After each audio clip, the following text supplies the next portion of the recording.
Hey everybody, if we have not met, my name is Scott House. I'm one of the pastors here at Blue Oaks, and I want you to do something with me for just a moment, okay? Just like take a snapshot in your mind of the last 3 years of your life. If somebody were to look at the last 3 years of your life, what would that snapshot look like, okay? For some of you, it's like, it would look pretty much like this. There's not a whole lot of change. Some of you might think, oh man, the last 3 years of my life, so different where I was 3 years ago than where I am today.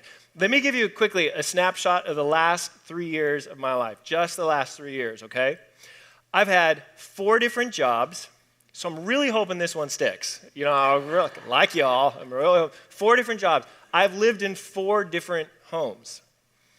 I have lived in Southern California and Northern California simultaneously. I'll let you figure that one out. But literally, I was living in both at the same time. I have gone from single to dating to married to the most amazing woman. I've gained 2 more kids for a total of 5 now. I became a doggy daddy, times 2 even, okay? So like this is jumps in life. Doggy daddy times 2. And I became an empty nester. So you gain 2 and then you kick them out of the house. I guess that's how that works, something like that. But that's just the last 3 years of my life. It goes without saying for all of us, as we take these snapshots of varying different lengths, that life is in a constant state of change. In fact, a Greek philosopher, Heraclitus, said that change is the only constant in life. Now, that's a given. We know that to be true. We change as we grow older, right? How we dress today is not necessarily the same way we dressed when we were teenagers, right? Okay, good, because, for some of us, we need to make that maybe clearer. But, we change the way we dress, we change what we eat over time, we change jobs, we change homes, locations, our friend groups change, our communities may change. Change is a constant state of life. In fact, the writer of Ecclesiastes is a book in the Old Testament of the Bible, a wisdom book, it writes about the different changing seasons of life even. And in Ecclesiastes chapter 3, he says this. He says, for everything there's a season and a time for every matter under heaven. Time to born, and I'm just going to kind of give you the synopsis version, okay? Time to be born and a time to die, to plant and to pluck up what's been planted, a time to kill and a time to heal, to break down, a time to build up, to weep and to laugh, to mourn and to dance, to cast away stones and to gather stones. He says there's a time to embrace and a time to refrain from embracing, a time to seek and a time to lose, to keep and to cast away, to tear and to sow, to keep silent and to speak, a time to love and a time to hate, a time for war and a time for peace. There is not one constant season of life. Life doesn't just remain this one state for its entirety. Life is in a constant state of change. And change often leads to transitions. Now, some of you might be thinking, well, it's kind of the same thing. And often we view change and transition the same way, like they're synonymous, like they mean the same thing. And yet, they're not. See, you can have a change without a transition, but you can't have a transition without a change happening in life. And here's the difference. A change, understand change like this. It's like a situational shift. Situation meaning like this. I lived in San Diego, and now I live in Livermore. That's a situational shift. That's a change. I changed locations. But transition is this. Transition is a turning point in life. It's something much deeper that happens within us. In fact, transition is even defined as this. It's an event that results in a transformation. So it's more than just a situational shift in life. A transition is letting go of the old and taking hold of the new, releasing what used to be and embracing what subsequently becomes. Now, you can understand it like this. Letting go of the old. Here's a transition. Here's a change for you. A new baby. How many parents do we have in the room? Like all of us, if your kids are older, you remember those baby stages, right? What are you letting go of when you have a baby? Everything? I heard in everything. Well, there you go. Yeah. You're letting go. You're letting go of regular sleep. Like there's no regular sleep when you have that baby, right? You're letting go of disposable income. But it's a fair exchange because you're getting disposable diapers for it. And so it's like, here's my money and I'll take this. It's great. You're letting go of these different things. You're letting go of free time. You're letting go of spontaneous trips of any kind anywhere. Because now suddenly it's like we need our 27 bags and the stroller that's bigger than our SUV, and we're ready to go. But that's a transition. That's a change. We're letting go, but we're gaining and embracing this amazing child. That's a transition. And here's how transitions work. Because we often think of change, imagine it like this. Like you're planning a trip. It's also great when you have a trip on the horizon, right? Because it's something to look forward to. And there's that anticipation of going. And then the day comes when you're leaving and you're going on the trip. And that first day is just amazing, right? Because it's the beginning. It's the start. And you're on the beach or maybe you're up in the snow, ready to start, and you're like, day one is the best feeling ever. I got 7 days of this ahead of me. This is awesome. And then the middle comes, and you're like, okay, it's day 3, it's day 4, this is still good, but I can't believe it's moving so fast. But I've still got 3 days left, I got time, but it's that kind of middle space that you're in, and then the end comes, right? And the end is like, oh, I can't believe it's over. Can we just turn the clock back? Can we go back? Can we do that again? Now I got to go home. But that's how we view it. There's a beginning, there's a middle, and there's an end. Transformations, they're a paradox. A paradox is something that's seemingly self-contradictory, but there's a truth inside of it. A transformation, the paradox is that it works in reverse. You see, with transformation in our lives, transformation begins with an ending. It starts with the end. We're letting go of something. Maybe it's the reality of life as we knew it. Maybe it's the job that we had. Maybe it's an attitude. Maybe it's a self-image. But a transformation side of us begins by letting go of something, by ending something. And then we move into that middle ground. And that middle ground is kind of that weird space where it's like, well, it's not what was anymore, but it's not yet what is going to be. And I'm not even really sure what that may be. And it's this, you're just trying to navigate through this season of, like, what is this? That's the middle ground, the in-between. And then we end with a beginning. A transformation ends with a beginning, a new reality, a new place in life, a new attitude. And the starting point for transitions are an ending. In fact, T.S. Eliot, one of the 20th century's major poets, said this. He said, to make an end is to make a beginning. The end is where we start from.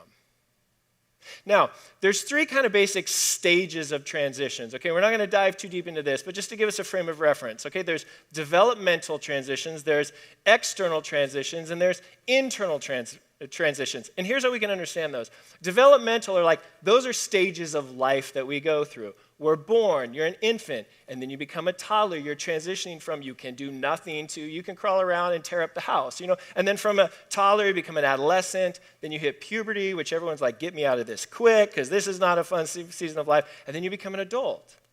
Those are regular developmental transitions, and we're different in each stage. Now, by the way, adulthood isn't the last transition we go through developmentally, right? Because from adulthood, then you get into active living, which is great. I love it. It's like active living. That's awesome. But these are developmental transitions.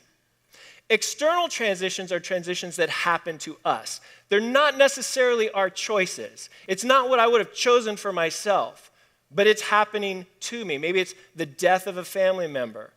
Maybe it's the downsizing of your corporation. Maybe it's you've lost your home. But these are transitions that happen to us. And then there's internal transitions. These are choices that we make. Choices like, who am I going to marry?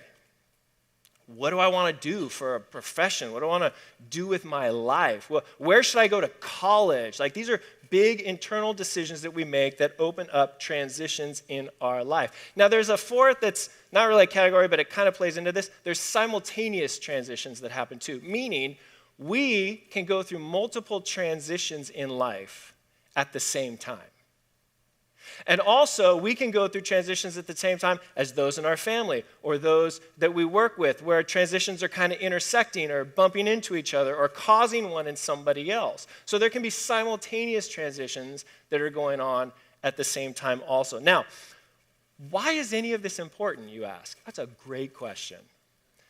Why is this important? Because when we mistake transition simply for change, we're missing the inner, the deeper transformation that's needing to take place in our lives. We're missing it when we mistake it simply for a change in life. Because you see, there are times in life where a change is happening and you kind of get that feeling like, wow, this is vaguely familiar. Like, I've been here before. It's a little deja vu, and like I feel like I've walked through this before. And what's happening is there's a change that's happening, but we didn't process through the transition of it beforehand, so we're repeating the same patterns. We're repeating the same dysfunctional decisions, or just the same, like, I don't know how to handle this, and we find ourselves cycling through it again and again and again. It's an indication that there are unresolved issues or transitions which have never been dealt with, and therefore we are carrying these things forward and facing the same change over and over again. You see, when we resist or ignore or miss the transitions in life, we find ourselves stuck in a place of life, wondering why we're repeating these patterns once again. And unless we embrace the transitions of life, unless we embrace these seasons, the future that we can expect is simply more of the past. So, for the next 3 weeks, we want to look at transitions. We want to look at how they work in our lives, how we respond to them, how we walk through them, and how we transform from them. And the first phase of transitions are endings. Now, we see endings throughout the Bible. From the very beginning to the very end, we see transitions through the Bible. We have Adam and Eve transitioning out of the Garden of Eve. Transition. We have Abraham being told, hey, dude, pack up your stuff and go. Like, just go. Start walking. Transition. We have Moses fleeing Egypt to escape the penalty of murder. Transition in his life. We have the Israelites wandering in the wilderness for 40 years. We have Mary, the story of Mary, from an engaged teenager into a scandalous, miraculous pregnancy. Transition. Jesus had 40 days in the wilderness, which was a transition. Paul's encounter with Jesus on the Damascus Road. Transitions in life. But one of the most powerful and yet relatable for us transitions is found in the story of two women.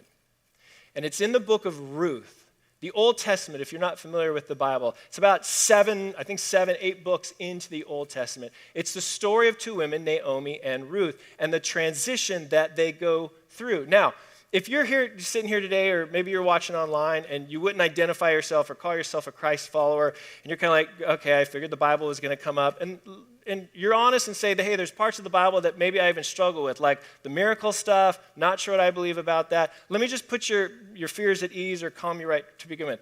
In the story of Ruth, there's no miracles. There's no like fire falling from heaven and stuff that you're like, yeah, that's what I just know. But let me tell you, you may find yourself relating to the story within Ruth more than you might imagine you do.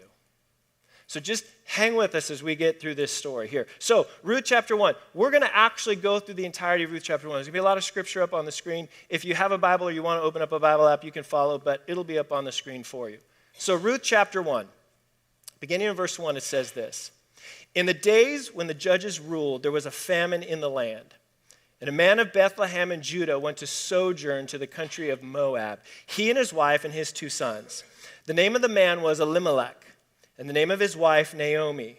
And the names of his 2 sons were Machlon and Chilion. So apparently they were Klingons, for all you Star Trek fans. That like goes way, way back. For anyone under the age of 30, you're like, Star what? No, not Star. Anyway, they were Ephrathites from Bethlehem in Judah. And they went into the country of Moab, and they remained there. So right away, we see ending number 1.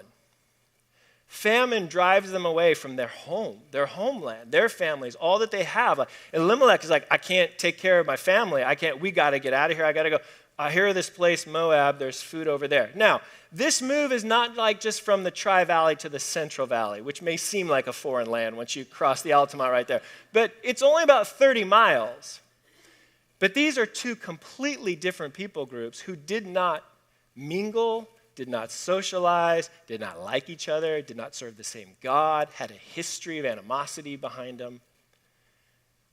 This is a move into a foreign land. In fact, the word sojourn has the idea of a resident alien. And some of you in this room, you're like, oh, I resonate with that. I resonate of moving into a foreign land. Some of you have come in, you've left home, you've left culture, you've left country, you left everything you know, moving here because, hey, I can't do what I need or what I really want is there and I got to go. And you're like, yeah, man, I am in a foreign land. Like, I don't get Americans at all.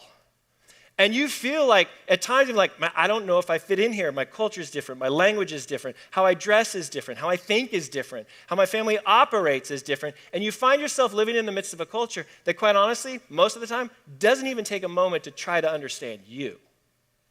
And you look at the story of Ruth, and you're like, oh, I feel that. I have felt that kind of move. I have felt that kind of ending and transition in my life, where I've moved from everything I've known into a foreign land. And in verse 3, we're told, but Elimelech, the husband of Naomi, died. And she was left with her 2 sons. Ending number 2, the death of her husband. This is not a great start to the beginning of a better life. So Elimelech dies. Verse 4, and then these, her sons, they took Moabite wives. And the name of one was Orpah. It's not Oprah, so read that slowly. You know, there's no cars for everybody here today. But the name of one was Orpah, and the name of the other was Ruth. And they lived there about 10 years. And both Mahlon and Chilion died, so that the woman was left without her 2 sons and a husband. Ending 3, ending 4. She's now lost both of her sons, which leads to ending 5. The family line ends here. There's no grandkids. There's no one to carry on the name. This is the end of the family name. This is going from bad to worse. Naomi has gone from a wife and a mother to a widow in a foreign land who's now responsible for 2 daughters-in-law who, by the way, are also going through a transition of now being widows and childless. Also, simultaneous transitions happening at the same time. And so in a matter of 10 years, Naomi now finds herself destitute. She's loveless. She's manless. She's wealthless. She's hopeless. She's left in a land in the midst of a people who could care less about her. Because what I find fascinating about this story so far is what is not said in this story. Naomi has now lost a husband and 2 sons. She's got her 2 daughters-in-law. Who's not stepping up to help out? The girls' families. Where are they? I mean, they are literally alone in these endings. Now, pause here for a second, because these first 5 verses of Ruth, they cover 10 years of life. 10 years of one ending right after another. And devastating endings. How would you be responding at this point? Maybe a better question for some of us is, how have we responded? Because some of us in this room, some of you today are going, oh man, my endings have been a lot worse than that. A lot harder than that.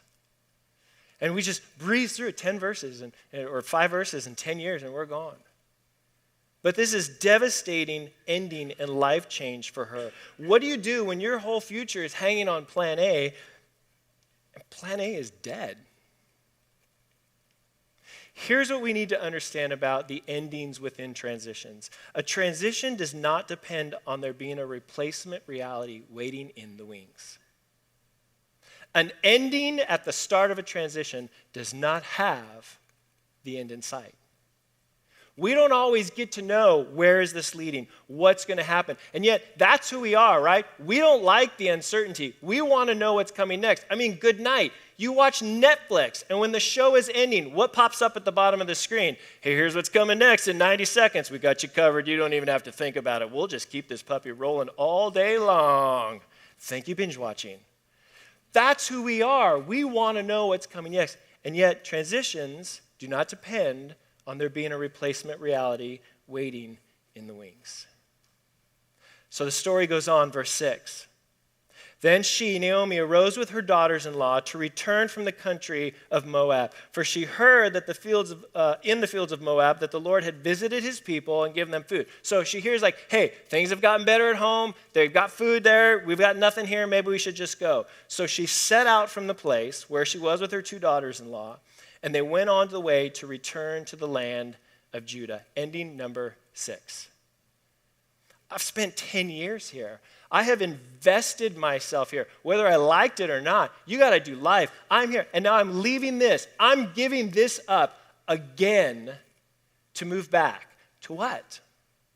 It's another ending in her life. There's nothing for Naomi here. There's nothing for her daughters-in-law here. So we might as well go back. But look at what Naomi does, verse 8. But Naomi said to her 2 daughters-in-law, hey, go, return each of you to her mother's house, and may the Lord deal kindly with you as you have dealt with the dead and with me. The Lord grant that you may find rest, each of you in the house of her husband. Then she kissed them, and they lifted up their voices and wept. Ending number 7. It's just not stopping for Naomi. All she has left at this point are her daughters-in-law. And she says, listen, there's nothing I have for you. There's nothing I can provide for you. You're better off to just go back home and leave me. And she's sacrificing. She's ending the only relationships she has left. And we can relate with this because in the midst of transition, in the midst of ending, we often try to do the same thing. We often try to lighten the load a little bit. We often try to hey, I need to make this easier on myself, or I need to make this easier on these people who are being impacted by this ending, by this transition. And I need to try to lighten the load a little bit. And sometimes that's not a bad motive. There's not necessarily anything wrong with that. And at other times, we need to make sure that we're not just trying to find an easier way out of the ending that we're walking through. And these endings sometimes, and lightening the load, we begin to even ask ourselves questions like, man, what if I never even would have come here? What if all this have even happened? And we start second guessing decisions that we made, and we just get caught. Naomi's just embracing the ending. She's trying to do the best that she can. Girls, just go. I got nothing for you. Ending number 7. Verse 10, it goes on. And they said to her, no, we will return with you to your people. But Naomi said, back and forth now. No, turn back, my daughters. Why will you go with me? Have I yet sons in my womb that they may become your husbands? Turn back, my daughters, and go your way, for I am too old to have a husband. And if I should say I have hope, even if I should have a husband this night and should bear sons, what are you going to do? Wait until they're grown up to marry them? Would you therefore refrain from marrying? Listen to what she says. It is exceedingly bitter to me for your sake that the hand of the Lord has gone out against me. Bitter. Bitter. That's how it looked. That's how it felt. And can you blame her?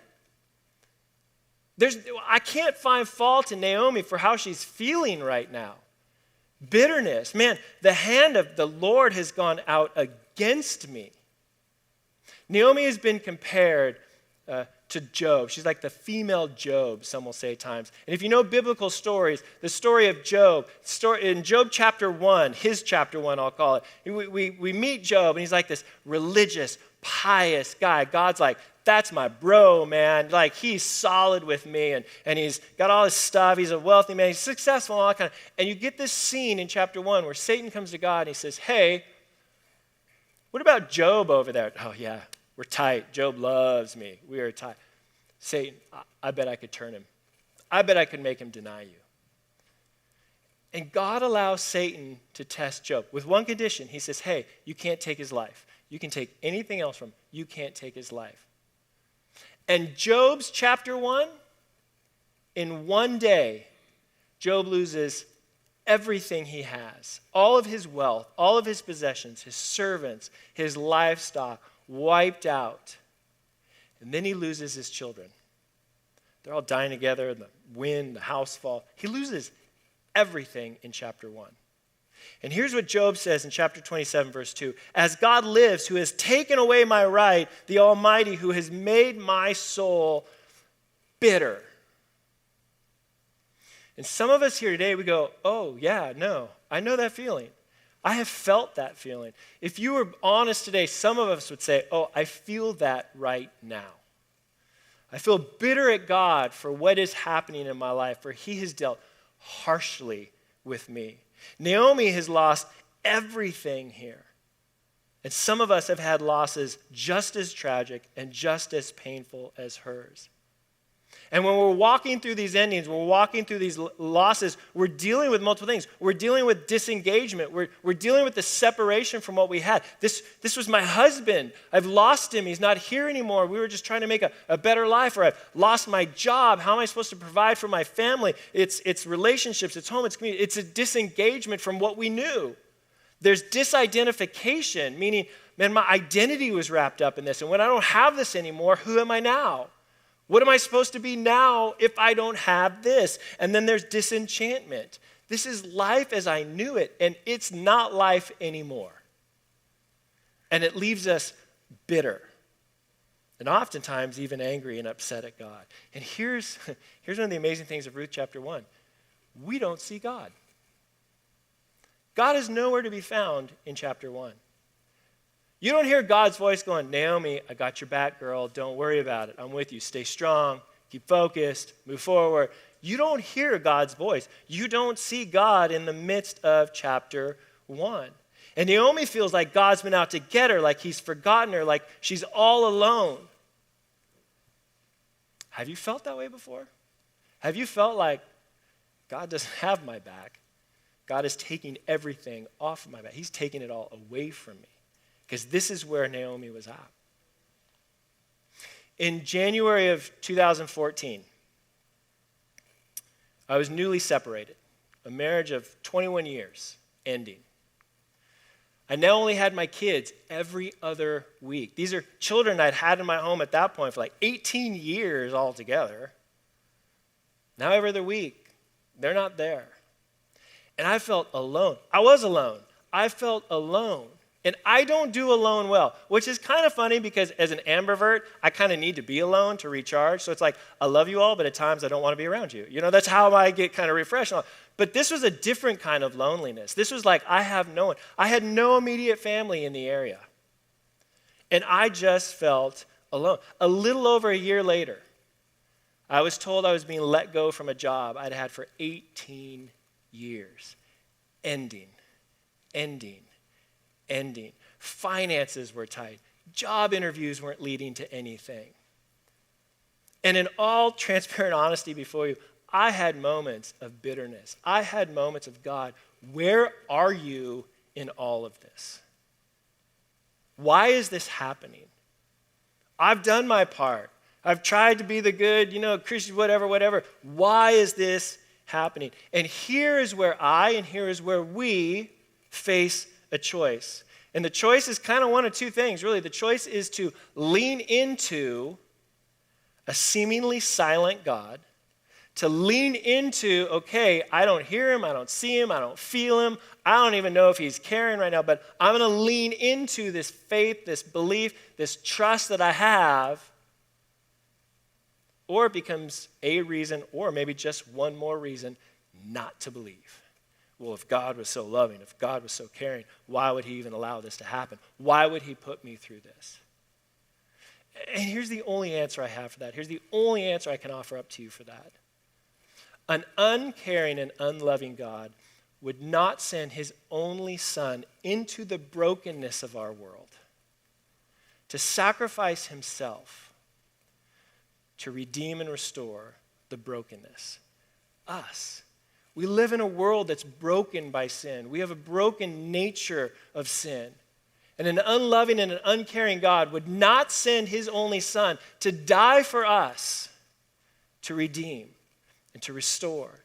An uncaring God would not give us the promise of Deuteronomy 31:6. It is the Lord your God who goes with you. He will not leave you. He will not forsake you. So the choice we have, Naomi's having this choice right now. Do I lean in? Do I lean out? Do I lean in? God, even though I don't hear you, even though I don't see you, even though I'm kind of bitter at you right now. Or do I pull back and begin to pull away? And here's the key, because for Naomi, and this is for us too, for Naomi, the story was far bigger than she imagined. It was far bigger than she could see at this moment. She can only see what's in front of her, and there's no fault for that. She's trying to get through life right now. She couldn't see from her vantage point yet, but the story was bigger. And here's the key. If you hold on to one thing today, here's what I really want you to hold on to. That God is more concerned. He cares more about your development than he cares about your moment. God cares more about your development than he cares about your moment. Now, it's not that he doesn't care about your moment. He cares about our moments. But what God cares more about is the development that's happening inside of us, the transformation that's happening inside of us as we lean into him in the endings. As we go, God, I don't see it. I don't know what's next. All I can see is this, and that's happening in this. But Lord, I'm going to lean into you right now. God cares more about our development than our moment. And this is what we have to hold on to in our endings. When we lean into the sacredness of that circumstance, the sacredness of that ending, it's one of the hardest spiritual practices we can embrace. But when we do, we find God's presence. We hold on to God's promises. Jeremiah 29:11 says, "For I know the plans I have for you, declares the Lord, plans for welfare and not for evil, to give you a future and a hope." And we go, okay, great, but I don't see that right now. Don't miss God in the midst of endings, because you're not alone. Verse 14, the story goes on. Then they lifted up their voices and wept again. And Orpah kissed her mother-in-law, and Ruth clung to her, and she said, this is Naomi now, "See, your sister-in-law has gone back to her people and back to her gods. Return after your sister-in-law." And Ruth said, "No, do not urge me to leave you or return from following you. For where you go, I will go. Where you lodge, I will lodge. Your people shall be my people, and your God my God. Where you die, I will die, and there I will be buried. May the Lord do so to me, and more also, if anything but death parts me from you." And when Naomi saw that she was determined to go, that she was stubborn, that she wasn't going to convince her otherwise, she said, "All right, let's just go." Something about the way Naomi had lived her life, something about the influence of Naomi's family on Ruth, a Moabite woman, not raised the same way, not with the same spiritual formation, foundation, something about them was, Ruth was like, "I got nothing else, but there's something that you have that I got to hold on to. I may not even fully know what it is right now, but Ruth knew, I have to lean into this." Verse 19, so the two of them went out until they came to Bethlehem. They're back at Naomi's home now. And when they came to Bethlehem, the whole town was stirred because of them. And the woman said, "Is this Naomi?" The last ending number 8 for Naomi. Her identity is now gone. She shows up back home, and everyone's like, is this Naomi? Is this the one? She left with a husband and 2 sons, and now she's coming back with a Moabite woman? A Moabite daughter-in-law? She was like the gossip of, and just imagine the kind of 10 years that this has been, the decade of life that this has been for Naomi, how it physically had changed her, how it had aged her, what it had done to her spirit. She's not the same person coming back. And her final ending in chapter 1 was her whole identity. And Naomi responds in verse 20, here's how the chapter ends. She said to them, "Do not call me Naomi, call me Mara, for the Almighty has dealt very bitterly with me. I went away full, and the Lord has brought me back empty. Why call me Naomi when the Lord has testified against me, and the Almighty has brought calamity upon me?" See, the name Naomi means pleasant. And after this decade of life, Naomi's like, "Don't you dare call me pleasant. Don't you dare call me Mara." Mara means bitterness. It's like, you want to know who I am? I'm bitter. Angry, probably. Upset. God has treated me badly. God has allowed this to happen. I got a raw deal in life. And that's the end of chapter 1. That's the end. And that's endings. Endings don't always get wrapped up in this nice little bow. We want our movies to do that all the time, right? Like, whoa, this is heavy. When's it going to get happy? When's it going to get happy? And the worst movies are the ones like, oh, that didn't end well. endings don't always wrap up in a pretty little bow. And we in the church can do endings a disservice sometimes when we just try to go, but hey, there's this bright, then, and then this is going to happen. And it's all true, but you know what? We bypass what God is trying to do in the midst of the endings when we just try to blow through it because, man, this is hard. And I don't know what the future is, and I don't know this. But that's endings. That's the way endings are. We can't bypass them. And endings leave scars. Endings leave scars. Naomi is coming back a totally different person. Scarred on the inside for sure. And we know scars are formed. Scars are formed when your skin is broken. It gets down to the deep part of your skin and your body's got to start, renewing itself. And it's amazing how the body can do that. But then when it's all done, you've got this scar. It's different from everything around it. It's not like, whoa, it's all fresh. Like there's a mark. And we often can view those scars as a blemish. Like I got to hide that. I got to cover that up. I don't want anyone to see that. So, you get the makeup or I got to wear all the long sleeves now throughout the rest of my life. Because we don't want people to see our scars. Endings leave scars, but scars are also a mark of what? Healing. Healing. Scars are also a mark of healing. And some of you here today, you are in the midst of scarring as something in your life is ending at this moment. And you're identifying with Naomi because you're like, I'm feeling everything she's feeling right now. And maybe for you, it could be anything. Maybe it's your marriage. Maybe it's your marriage isn't everything you thought it was going to be, or you wanted it to be, or you hoped it was going to be, or you planned for it to be. And you're like, man, this thing is heading for an ending, and this thing is just going to... Maybe the ending isn't what you already assume it's going to be. Maybe the ending isn't the end of the marriage. Maybe the ending is, this is going to be the end of the dysfunction. This is going to be the end of the dishonor. This is going to be the end of the disloyalty. And the marriage will be made new. We don't know if we don't embrace the ending and live in the ending, the transformation that is happening inside of us. You see, this is the end of Naomi's chapter 1, but it's not the end of her story. And we would do well to know in the midst as we're navigating through our endings that this is not the end of the story. This is the beginning of the transformation that's happening inside of me. And when we grieve all the feels of the endings, and when we allow the process to take part, when we go through the process so that we're not carrying these hurts and these patterns forward, then is when we find the truth of what we're told. Things like Psalm 147:3, that God, He heals the brokenhearted. He binds up their wounds.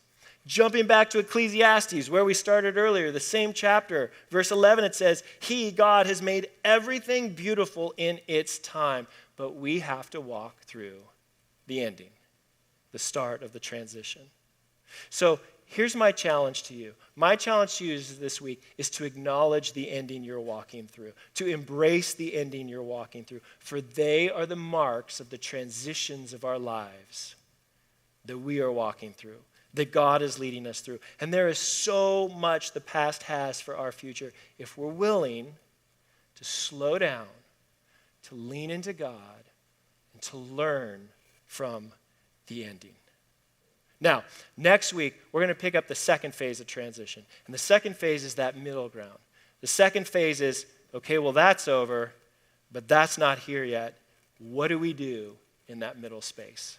That's next week. Let's pray. Lord, I thank you today. Every one of us in this room can identify with an ending in our life, a transition time that we went through, or a transition season that we went through. And some of us can look back and see what you did to navigate us through it. Some of us are in the midst of it right now, Lord. And there's varying levels of that, but Lord, I know in this room today there are people who are going through tragic, desperate endings in their life. And they feel like Naomi, Lord. They don't feel you. They don't see you. They don't hear you. And maybe there's bitterness. Maybe there's anger. Maybe there's resentment towards others, but even towards you. Father, what I pray today is that in all of us, that we would lean into you, even when you're silent, even when you seem absent. Lean into that trust, that faith, that belief we have in you, that you're working all things out for good, that you have our back, Lord, that you're aware of what we're going through. And that your desires for us, Lord, is for more than where we find ourselves in at the moment. Help us to lean into you, Father, and not pull away. In your name we pray. Amen. In just a moment, the worship team is going to lead us through a song that I would love for you to just sit and dwell with the lyric of this song. And over this next week, that you would allow it to become your prayer, your response to the ending that you're walking through.